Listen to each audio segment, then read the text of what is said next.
Il y avait une nuit silencieuse où les disciples marchaient derrière leur maître. La lune glissait doucement sur les feuilles d'une vigne qui s'étendait contre un mur ancien, et Jésus, s'arrêtant un instant, posa sa main sur les rameaux et dit « Je suis la vraie vigne, et mon Père est le vigneron ». Ces mots, simples et doux, contenaient tout un monde caché, un mystère de communion et de vie. Il n'était pas seulement une leçon, mais une révélation du cœur même de Dieu, offerte à ceux qui oseraient demeurer.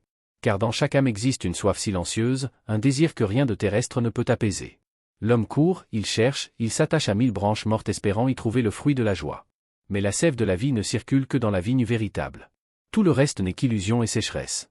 Celui qui a entendu la voix du Christ sait que son appel ne consiste pas à venir simplement, mais à demeurer. Non pas effleurer sa présence comme une brise passagère, mais s'enraciner en lui comme un rameau dans la chair vivante du tronc. Demeurer, c'est accepter d'être taillé. Le vigneron passe, et sa main n'est pas légère. Il coupe ce qui ne porte pas, il retranche même ce qui semblait prospérer. Beaucoup fuient cette main, croyant qu'elle détruit, mais elle purifie, elle prépare le fruit. Le secret du chapitre n'est pas seulement la promesse de la joie, mais la révélation de la douleur qui la précède. Car dans le royaume du Père, tout ce qui porte du fruit doit encore être émondé, afin de porter davantage. Ce n'est pas une punition, c'est une grâce. L'âme qui a compris cela commence à remercier même pour la lame qui saigne. Et voici le grand mystère, la vie ne vient pas de l'effort du rameau, mais du flux silencieux de la sève. Le rameau ne lutte pas, il demeure. Il reçoit, il laisse passer la vie. Ainsi, le croyant qui veut porter du fruit n'a pas à forcer la sainteté, mais à rester dans la communion. Plus il résiste, plus il se dessèche. Plus il s'abandonne, plus il devient vivant. C'est pourquoi Jésus dit, « Sans moi, vous ne pouvez rien faire ». Ces mots ne sont pas une menace, mais une vérité libératrice.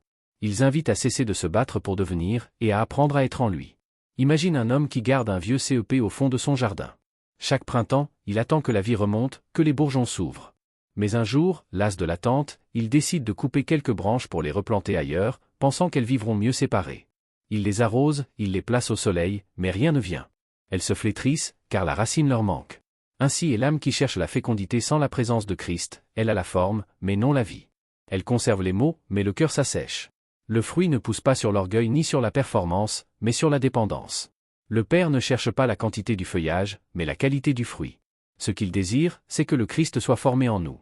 La beauté du rameau ne réside pas dans sa force, mais dans la sève invisible qui le traverse. Et cette sève, c'est l'amour. Demeurez dans mon amour, dit le Seigneur. Non dans vos émotions, non dans vos réussites spirituelles, mais dans cet amour qui ne dépend pas de vous. Celui qui demeure dans cet amour découvre un silence profond au milieu des tempêtes. Même quand la taille le blesse, il sait que le couteau du Père est tenu par une main d'amour. Le vigneron ne coupe jamais sans dessein. Il enlève ce qui empêche la lumière d'atteindre le cœur. Mais peu comprennent cette voie. Beaucoup veulent la gloire sans la taille, la vigueur sans l'attente, la joie sans la croix. Pourtant, la vraie fécondité naît du consentement à être travaillé. Le rameau qui ne résiste plus devient une flûte par où passe la mélodie du ciel. Et c'est alors que la vigne chante. Le Christ n'a pas choisi cette image par hasard. La vigne s'étend lentement, elle enlace, elle s'accroche, elle se laisse porter. Sa beauté n'est pas éclatante comme celle du cèdre, mais humble, rampante, fidèle. Elle se répand là où la lumière la conduit.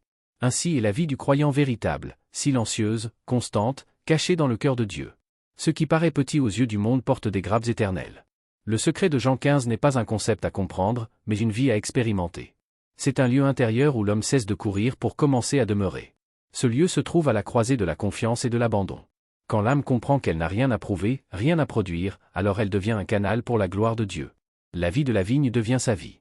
Et ce qui semblait impossible, aimer l'ennemi, pardonner sans raison, espérer sans voir, devient naturel, car ce n'est plus elle qui vit, mais la vie en elle.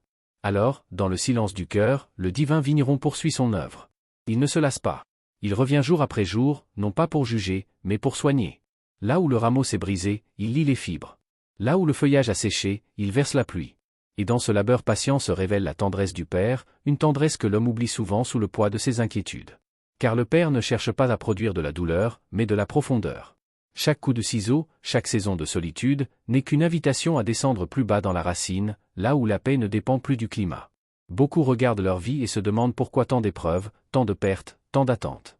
Ils prient, ils espèrent, mais la floraison tarde. C'est que le Père ne cultive pas des feuilles, mais du fruit. Et le fruit véritable demande du temps, de la lenteur, du feu et du froid.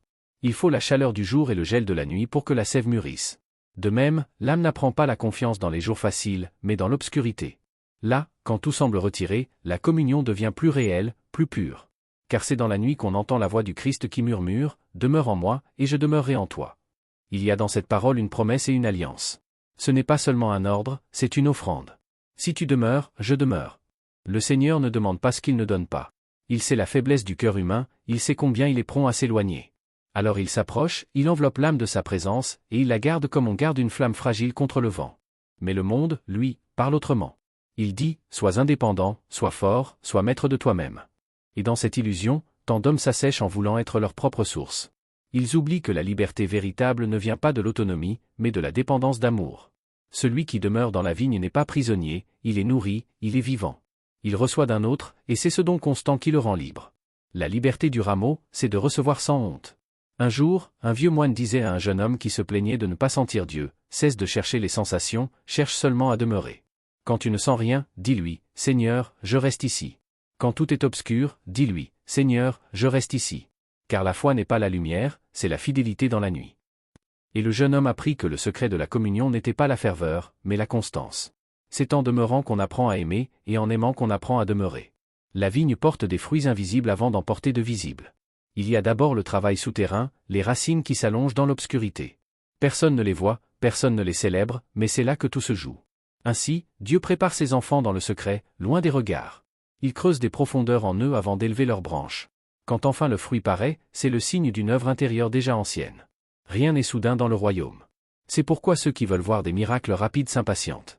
Ils ne comprennent pas que la vie de la vigne n'est pas un éclat, mais un murmure. Elle ne s'impose pas, elle se répand. Elle ne conquiert pas, elle pénètre. Et dans cette lenteur se cache une puissance que le monde ignore, la puissance de la persévérance. L'arbre qui plie au vent devient plus fort, le rameau qui accepte la taille devient plus fécond.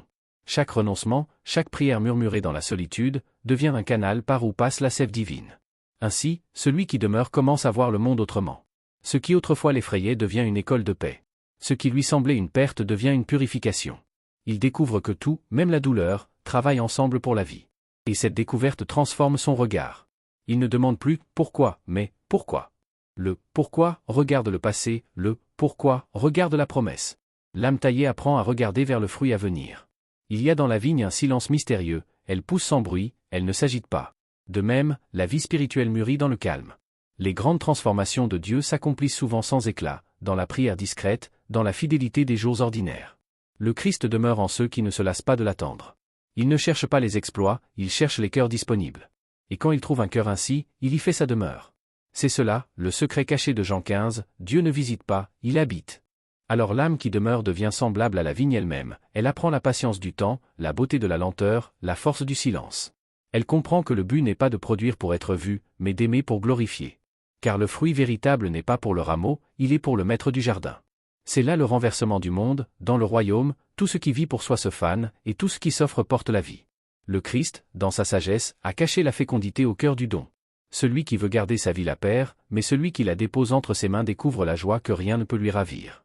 C'est le paradoxe de la vigne, plus le rameau s'attache, plus il est libre, plus il se dépouille, plus il devient abondant. Ainsi le croyant apprend, à travers 1000 détours, que la vraie puissance n'est pas dans la volonté, mais dans l'abandon. La foi n'est pas une conquête, c'est une union. Et cette union n'est pas un état d'extase, mais un compagnonnage. Le Christ marche avec celui qui demeure. Il n'est pas un souvenir lointain ni une idée noble, il est une présence qui respire, qui console, qui parle au cœur. Parfois, cette voix est douce comme une brise du matin, parfois, elle est ferme comme la main du vigneron. Mais toujours, elle est amour. Quand il dit « Demeurez dans mon amour », il invite à habiter la demeure même de Dieu. Cet amour n'est pas fragile, il ne dépend ni des humeurs ni des saisons. Il traverse la mort et ressuscite. Imagine un jardinier qui parle à ses plantes. Il leur chante des mots que personne n'entend. Elles ne répondent pas par des paroles, mais par leur croissance silencieuse. De même, le croyant répond à l'amour du Christ non par des discours, mais par la fidélité quotidienne. Chaque acte de patience, chaque pardon discret, chaque espérance qui ne meurt pas, devient une feuille nouvelle, un fruit invisible mais éternel. Ainsi, la vie du disciple s'écrit non dans les éclats, mais dans la constance. Pourtant, le Christ prévient, tout rameau qui ne porte pas de fruits, mon Père le retranche. Ce verset, que tant redoutent, n'est pas une condamnation, mais un appel à la vérité. Le Père retranche ce qui est mort, ce qui entrave la circulation de la vie. Ce retranchement n'est pas un rejet, c'est une purification. Beaucoup s'accrochent à leurs branches stériles, vieilles rancunes, ambitions, illusions d'autosuffisance. Mais le Père, dans sa sagesse, les coupe pour libérer la sève. Et lorsque l'âme consent à ce dépouillement, elle découvre une légèreté nouvelle, une joie qu'elle n'avait jamais connue. Car il n'y a rien de plus doux que d'être allégé par la main de Dieu. Dans cette école divine, même la douleur devient messagère. Chaque perte devient un appel à demeurer plus profondément. Chaque saison de sécheresse devient une invitation à plonger dans la source. Et c'est là que se révèle le miracle de la foi, elle ne fuit pas la souffrance, elle la traverse et la transfigure. Le rameau taillé ne meurt pas, il renaît. La vigne blessée porte des grappes plus pures. Et dans le secret de cette alchimie spirituelle, l'âme découvre la joie du Christ lui-même, une joie qui ne dépend ni des circonstances ni du succès, mais de l'union avec le Père. Je vous ai dit ces choses afin que ma joie soit en vous, et que votre joie soit parfaite. Quelle parole! Une joie parfaite, non pas une joie terrestre qui s'éteint, mais une joie céleste qui demeure. Cette joie n'est pas le rire des jours faciles, mais la paix du cœur qui sait que Dieu règne même au milieu de la tempête. Elle naît là où la foi cesse de réclamer et commence à adorer. Elle ne se possède pas, elle se reçoit. C'est la joie de celui qui sait que tout ce que le Père fait est bon, même quand il ne le comprend pas encore. Et voici un autre mystère, le fruit n'est pas pour l'arbre, il est pour le passant. Le rameau ne goûte pas le fruit qu'il porte, il le donne. De même, la vie du croyant n'a de sens que dans le don. Ce qu'il reçoit de Dieu, il le transmet. Ce qu'il goûte dans la prière, il le répand dans l'amour. Ainsi, la sève de la grâce circule d'un cœur à un autre, et la vigne s'étend à travers les âges. C'est par les âmes demeurantes que le monde goûte encore le parfum du Christ. Elles ne cherchent pas à briller, mais à nourrir. Elles ne proclament pas leur vertu, elles exhalent la douceur de celui qui habite en elles. Un jour, dans un vieux village, un homme cultivait une petite vigne sur le flanc d'une colline. Chaque année, il offrait ses raisins aux enfants du voisinage sans rien garder pour lui. Quand on lui demanda pourquoi il ne gardait pas le fruit de son travail, il répondit simplement, « Parce que c'est en donnant que la vigne m'enseigne à vivre. Si je gardais tout, elle cesserait de chanter. » Ainsi en est-il de l'âme habitée par Christ, elle devient un chant, un don, un fleuve. Elle ne vit plus pour accumuler, mais pour transmettre la vie qu'elle reçoit. Et c'est dans ce mouvement de don que le Père est glorifié. C'est en ceci que mon Père est glorifié, que vous portiez beaucoup de fruits. Glorifier Dieu, ce n'est pas accomplir des prodiges visibles, mais laisser sa lumière transparaître à travers nos gestes les plus simples. Quand un cœur pardonne, Dieu est glorifié. Quand une bouche bénit au lieu de maudire, Dieu est glorifié. Quand une vie persiste à aimer malgré la douleur, Dieu est glorifié. Car chaque fruit de la vigne témoigne de la fidélité du vigneron. Et alors, l'âme comprend, le secret caché de Jean 15 n'est pas dans l'ordre de demeurer, mais dans la promesse de la présence. Celui qui demeure ne sera jamais seul. Même dans la vallée la plus sombre, la sève continue de couler. Même quand tout semble perdu, le cœur reste relié à la source. Et dans cette union invisible, Dieu écrit son éternité dans la chair des hommes. Et lorsque cette vérité pénètre l'âme, elle devient un feu doux, une lumière stable qui ne vacille plus au moindre vent. Le croyant découvre que demeurer en Christ, ce n'est pas fuir la réalité, mais la traverser avec une force qui n'est plus la sienne. Car demeurer, c'est laisser le ciel habiter la terre de son cœur. C'est apprendre à respirer la paix même dans le tumulte. C'est consentir à être un instrument entre les mains du Maître, un rameau offert, un canal vivant. Le monde regarde et ne comprend pas cette paix silencieuse. Il ne voit que le bois sec, il ne perçoit pas la sève. Il croit à la force du visible, à l'éclat du moment. Mais Dieu travaille dans l'invisible. Il se plaît à cacher ses merveilles dans la patience des humbles. Les grandes âmes ne font pas de bruit, elles diffusent une présence. Leurs paroles ne frappent pas, elles réchauffent. Et c'est ainsi que la vigne continue de grandir à travers les âges, par des cœurs qui aiment sans se lasser. Celui qui demeure devient une parabole vivante du Christ. Sa vie devient prière. Même sans parler, il témoigne. Son regard, son silence, ses choix simples portent un parfum d'éternité. Il ne cherche pas à convaincre, il reflète. Comme la lune reflète la lumière du soleil, le disciple reflète la gloire de son Seigneur. Et plus il demeure, plus il devient transparent. Ce n'est plus lui qu'on voit, mais celui qui vit en lui. Un soir, un vieil homme priait dans son jardin. Ses mains tremblaient, ses yeux ne voyaient plus très bien, mais ses lèvres murmuraient encore. « Seigneur, je suis un rameau fatigué, mais tant que ta vie coulera en moi, je ne craindrai rien. Taille-moi, si tu veux, mais ne m'arrache pas de toi. » Et dans cette prière simple se trouvait tout l'Évangile, la confiance dans la main du Père, l'humilité de dépendre, la paix de demeurer. Cet homme avait compris que le plus grand miracle n'est pas de guérir ou de réussir, mais de rester attaché à la vigne malgré tout. Oui, le secret de Jean 15 est un secret d'amour, mais aussi de fidélité. Le Christ ne cherche pas des âmes brillantes, mais des âmes stables. Il ne cherche pas ceux qui viennent un instant et s'en vont, mais ceux qui restent, même quand la nuit tombe. Car c'est dans la fidélité silencieuse que la sainteté prend racine. Et quand la lumière revient, cette fidélité devient fruit, parfum, témoignage. Il est une heure, dans la vie de chaque croyant, où tout semble suspendu, les prières ne trouvent plus de réponse, les promesses paraissent lointaines, la foi elle-même chancelle. C'est là que se décide le vrai « demeurer ». Non pas dans la ferveur, mais dans la sécheresse. Non pas quand tout va bien, mais quand tout s'écroule. Le rameau ne choisit pas la saison, il reste. Et c'est ainsi qu'il porte le fruit du ciel. Alors le Père, voyant ce cœur qui persiste à croire, sourit. Il envoie sa rosée sur lui. Il le relève, il le fortifie. Et bientôt, ce rameau blessé devient un refuge pour d'autres, un abri d'espérance, un lieu où coule la douceur du Christ. C'est là l'œuvre invisible de Dieu, transformer la douleur en bénédiction, la perte en promesse, le silence en prière. Et voici que la vigne entière devient un symbole du royaume. Chaque rameau est unique, mais tous partagent la même vie. Aucun ne peut se glorifier au détriment des autres, car tous tirent de la même racine. Ainsi, dans le corps du Christ, il n'y a pas de supérieur ni d'inférieur, seulement des membres reliés par un même amour. Celui qui juge son frère oublie qu'ils boivent tous deux à la même sève. Celui qui méprise un autre rameau oublie que sans lui, la vigne serait incomplète. C'est pourquoi le Christ appelle à demeurer non seulement en lui, mais aussi dans l'amour. Les uns pour les autres. Car demeurer dans l'amour de Dieu, c'est apprendre à aimer ce que Dieu aime. Et cet amour, quand il est vrai, devient un feu qui purifie tout ce qu'il touche. Il brûle l'orgueil, il dissout les rancunes, il éclaire les ténèbres du cœur.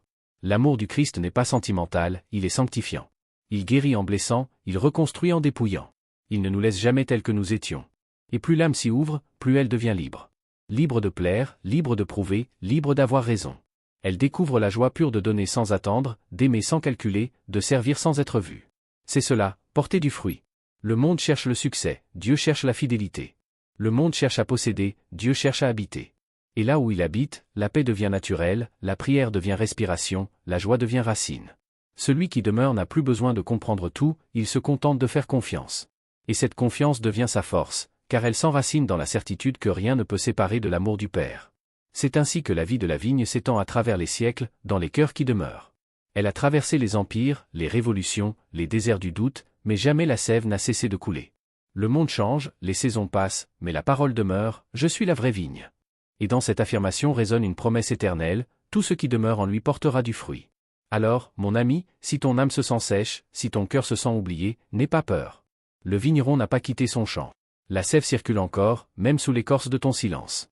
Ne fuis pas la taille, ne redoute pas la saison froide. Demeure. Et tu verras, quand le printemps de Dieu reviendra, la vie jaillir de ce qui semblait mort. Car la vigne ne meurt pas, elle attend. Si ce message a touché ton cœur, laisse un commentaire, partage-le avec quelqu'un qui en a besoin, et abonne-toi pour continuer à découvrir comment vivre une foi profonde, consciente et guidée par la parole.